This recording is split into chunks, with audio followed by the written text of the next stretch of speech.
सुप्रभात बच्चों। आज हम कक्षा 6 के इतिहास विषय का पाठ 10 नए साम्राज्य और राज्य का पहला प्रकरण समुद्रगुप्त की प्रशस्ति के बारे में पढ़ेंगे। तो चलिए करते हैं अध्याय को शुरू। अध्याय 10 नए साम्राज्य और राज्य। अरविंद राजा बना। अरविंद अपने स्कूल में खेले जाने वाले नाटक में राजा की भूमिका अदा करने के लिए चुना गया। यानी उसके स्कूल में एक नाटक हो रहा था और उसमें वह राजा बनने वाला था। तब उसने सोचा कि वह शाही वेशभूषा में मूंछों पर ताव देते हुए रुपहले कागज पर लिपटी तलवार को शान से पकड़कर चहलकदमी करेगा। जैसे कि आपने देखा होगा, नाटक के अंदर राजा है वो बड़े सुंदर सुंदर वस्त्र पहने होते हैं, बड़ी बड़ी उनकी मूंछें होती हैं, हाथ में उनके तलवार होती है और बड़ी ही शान से आकड़ कर वो चलते हैं। तब उसने भी सोचा था कि वो ऐसे ही करेगा, लेकिन उसे हैरानी तब हुई जब उसे यह बताया गया कि उसे बैठकर वीणा भी बजानी होगी और कविता का पाठ भी करना होगा। तब वह सोचने लगा कि एक राजा और वो भी संगीतज्ञ, तो कौन हो सकता है वह, कि ऐसा कौन सा राजा है जो संगीतज्ञ भी होगा। तो दरअसल अरविंद गुप्त वंश के प्रसिद्ध राजा समुद्रगुप्त की भूमिका अदा करने जा रहा था। तो समुद्रगुप्त के बारे में हमें इलाहाबाद में अशोक स्तंभ पर खुदे हुए एक अभिलेख से पता चलता है। तो देखिए कि सबसे पहले हम पढ़ते हैं इलाहाबाद के बारे में, कि इलाहाबाद का जो पुराना नाम है वो है प्रयाग। क्या नाम है? प्रयाग। अब हम बात करते हैं कि प्रयाग में अशोक स्तंभ पर समुद्रगुप्त की बारे में कैसे पता चलता है।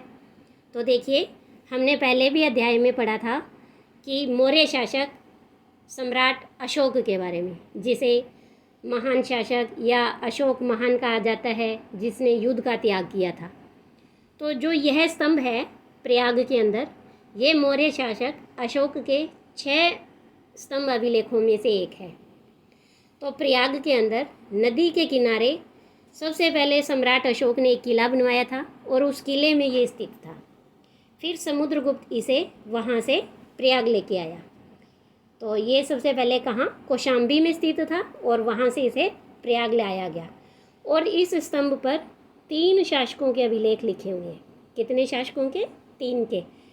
तो जिसमें से एक अशोक का था, दूसरा समुद्रगुप्त के बारे में था और तीसरा बाद में मुगल शासक जहांगीर का भी लेख खुदा हुआ था। तो इस स्तंभ पर खुदे हुए एक अभिलेख से हमें समुद्रगुप्त के बारे में पता लगता है। और इसकी रचना किसने की? समुद्रगुप्त के दरबार में कवि और मंत्री रहे हुए हरिसेन द्वारा एक काव्य के रूप में की गई है। यह एक विशेष किस्म का अभिलेख है जिसे प्रशस्ति कहते हैं। अब देखिए, जो ये प्रशस्ति शब्द है, यह संस्कृत का एक शब्द है जिसका अर्थ होता है प्रशंसा करना। प्रशस्तियाँ लिखने का प्रचलन पहले भी था, जैसा कि हमने अध्याय 9 में गौतमी पुत्र श्री सातकर्णी की प्रशस्ति के बारे में पढ़ा था। आपको याद होगा कि हमने इससे पहले वाले अध्याय में ये पढ़ा था कि गौतमी पुत्र श्री सातकर्णी के बारे में। और इसी प्रशस्ति से हमें पता चलता है कि जो सातवाहन शासक हैं उन्हें दक्षिणापथ का स्वामी कहा जाता था। तो धीरे धीरे इस गुप्त काल में इनका महत्व, यानी प्रशस्तियों का जो महत्व है, वो और अधिक बढ़ गया था।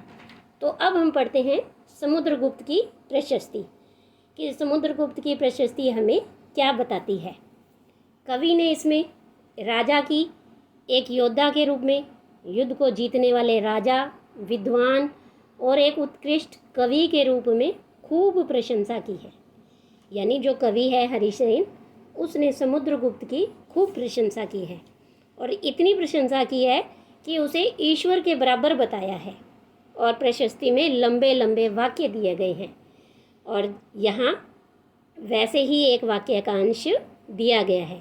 तो देखिए कि इस प्रशस्ति में समुद्रगुप्त को क्या बताया गया है। योद्धा समुद्रगुप्त, कितना लंबा वाक्य है देखिए।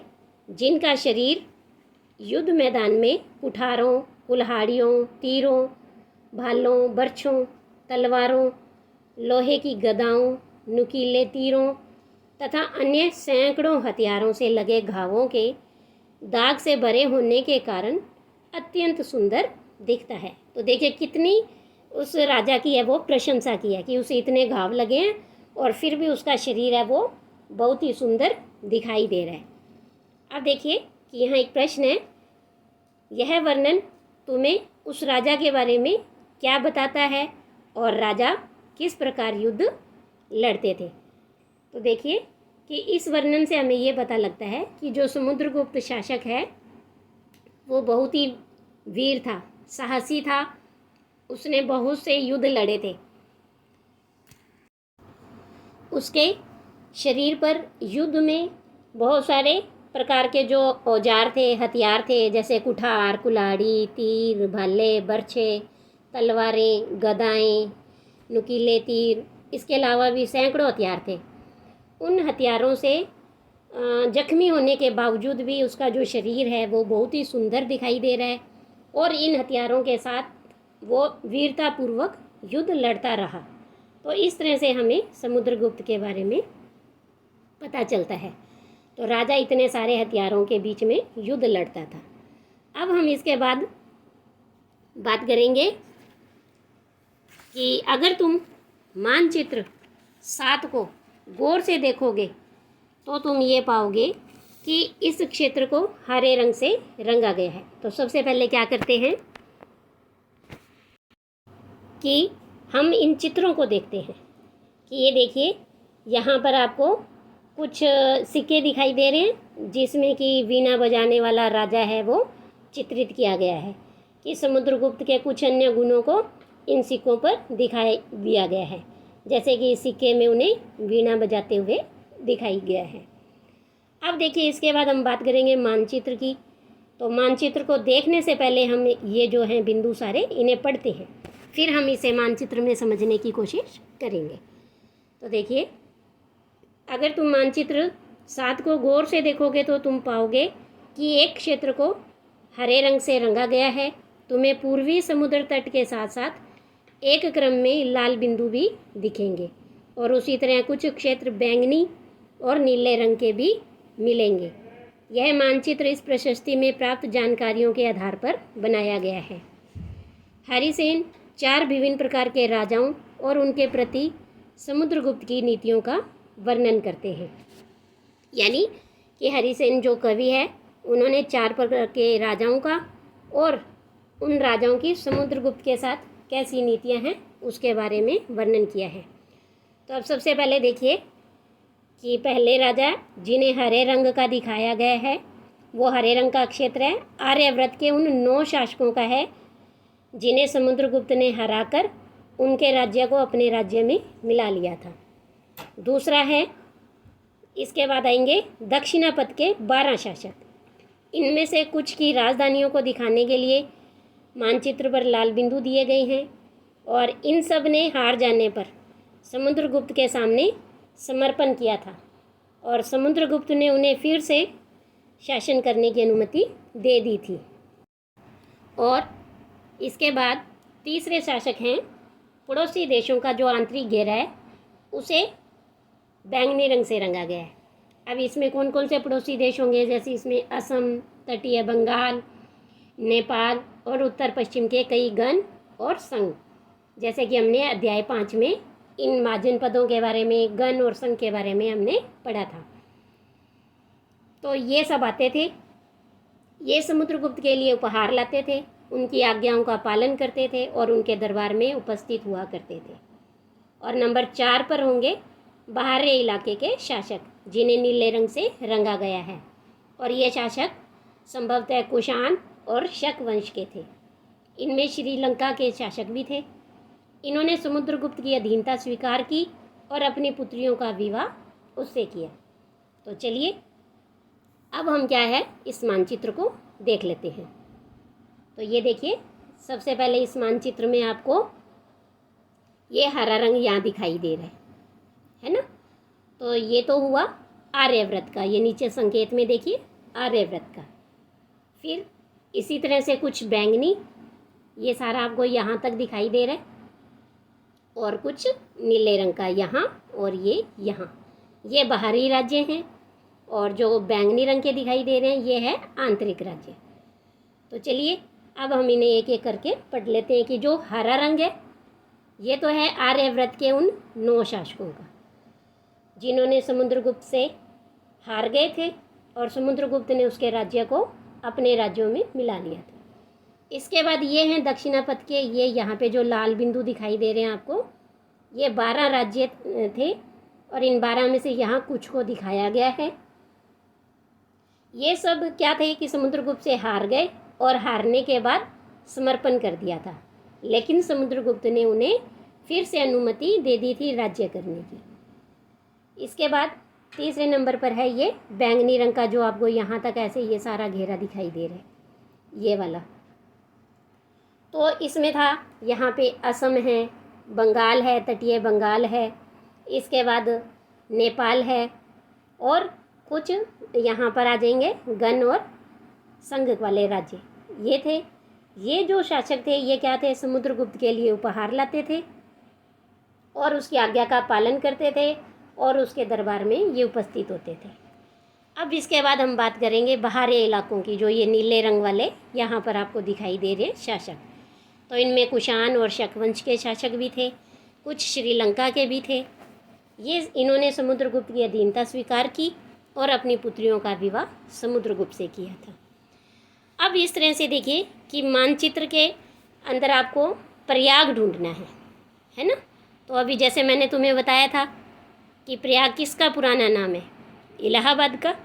तो ये देखिए आर्यव्रत के पास यहाँ पर ये रहा प्रयाग, उज्जैन ये रहा, और पाटलिपुत्र जिसका नया नाम पाटलिपुत्र का है पटना। ये सारे गुप्त शासन के महत्वपूर्ण केंद्र थे। इसके बाद एक प्रश्न है कि आर्यव्रत और दक्षिणापथ के राज्यों के साथ समुद्रगुप्त के व्यवहार में क्या अंतर था, कि यहाँ के जो राजा थे और जो यहाँ के राजा थे, इन दोनों के राज्यों के राजाओं के साथ समुद्रगुप्त के व्यवहार में क्या अंतर था। तो जैसा कि हमने पढ़ा कि समुद्रगुप्त ने आर्यव्रत के इन 9 शासकों को हराकर उनके राज्यों को अपने राज्य में मिला लिया था, और जबकि दक्षिणापथ के इन 12 राजाओं को हारने के बाद उन्हें फिर से शासन करने की अनुमति दे दी थी। अब इसके पीछे हमें ये कारण दिखाई देता है कि जो दक्षिणापथ का जो ये राज्य थे ये इसकी राजधानी से काफ़ी दूर थे, और उस समय इतने परिवहन के साधन नहीं होते थे आने जाने का, और इसीलिए इन राज्यों पर नियंत्रण करना है वो समुद्रगुप्त के लिए कठिन हो सकता है। इसीलिए समुद्रगुप्त ने उन्हें शासन करने की अनुमति दी होगी। इसके बाद हम बात करते हैं वंशावलियों की, कि वंशावलियाँ हैं। इससे पहले देखिए विक्रम संवत क्या होता है, कि 58 ईसा पूर्व में प्रारंभ होने वाले विक्रम संवत को परंपरागत रूप से गुप्त राजा चंद्रगुप्त द्वितीय के नाम से जोड़ा जाता है। यानी गुप्त वंश के शासक हैं चंद्रगुप्त द्वितीय, उसके नाम से इसे विक्रम संवत को जोड़ा जाता है। और ऐसा कहा जाता है कि उन्होंने शकों पर विजय प्राप्त की और इन विजय के प्रतीक के रूप में इस संवत की स्थापना की थी तथा विक्रमादित्य की उपाधि धारण की थी। तो ये जो हमारा सन चलता है, जैसे अभी 2021 चल रहा है, तो ये इससे 58 वर्ष आगे चलता है विक्रम संवत। जब हम 2021 में 58 जोड़ेंगे, जो संख्या आएगी वो होगा विक्रम संवत। तो आप ये देखिए कि ये हो गया 9, 7 और ये 20, 2069 अभी विक्रम संवत चल रहा है। तो अब हम बात करते हैं वंशावलियों की, कि अधिकांश प्रशस्तियाँ शासकों के पूर्वजों के बारे में भी बताती हैं। यह प्रशस्ति भी समुद्रगुप्त के पितामह होते हैं, यानी कि जैसे परदादा, दादा, पिता और माता के बारे में बताती है, कि उनकी माँ कुमार देवी लिच्छवी गण की थी और उनके पिता चंद्रगुप्त ये गुप्त वंश के पहले शासक थे, जिन्होंने महाराजाधिराज जैसी बड़ी उपाधि धारण की थी। समुद्रगुप्त ने भी यही उपाधि धारण की थी। उनके दादा और परदादा को महाराजा के रूप में उल्लेखित किया गया है। तो इससे यह आभास मिलता है कि धीरे धीरे इस वंश का जो महत्व है वो बढ़ता गया। तो नीचे एक प्रश्न है कि इन उपाधियों को महत्व के हिसाब से सजाओ। तो देखो कि जैसे है, पहले होगा राजा, उसके बाद होंगे महाराजा, फिर महाराज, अधिराज आएगा। तो इस तरह से धीरे धीरे इनका महत्व है वो बढ़ता गया। इसके बाद हम बात करेंगे कि समुद्रगुप्त के बारे में हमें और कहाँ कहाँ से पता लगता है। तो अभिलेखों से, और जो समुद्रगुप्त के बाद के जो शासक हैं, जैसे समुद्रगुप्त का जो बेटा है चंद्रगुप्त द्वितीय, उसकी भी वंशावली है, उससे भी हमें समुद्रगुप्त के बारे में जानकारी मिलती है। इसके अलावा उनके बारे में हमें अभिलेखों से और सिक्कों से भी पता चलता है कि उन्होंने पश्चिम भारत के अंदर सैन्य अभियान में अंतिम शासक को हराया था। बाद में ऐसा विश्वास किया जाने लगा कि उनका जो दरबार है वो विद्वानों से भरा हुआ था। कवि कालिदास और खगोल शास्त्री आर्यभट्ट भी उनके दरबार में ही थे, और इनके विषय में हम अगले अध्याय में पढ़ेंगे। तो इस तरह से हमने समुद्रगुप्त के बारे में पढ़ा। अब ऐसे ही एक और शासक हर्षवर्धन के बारे में, उसकी जीवनी के बारे में, जो कि हर्ष चरित्र है, उसके बारे में हम अगली वीडियो में पढ़ेंगे। आज के लिए इतना ही। धन्यवाद।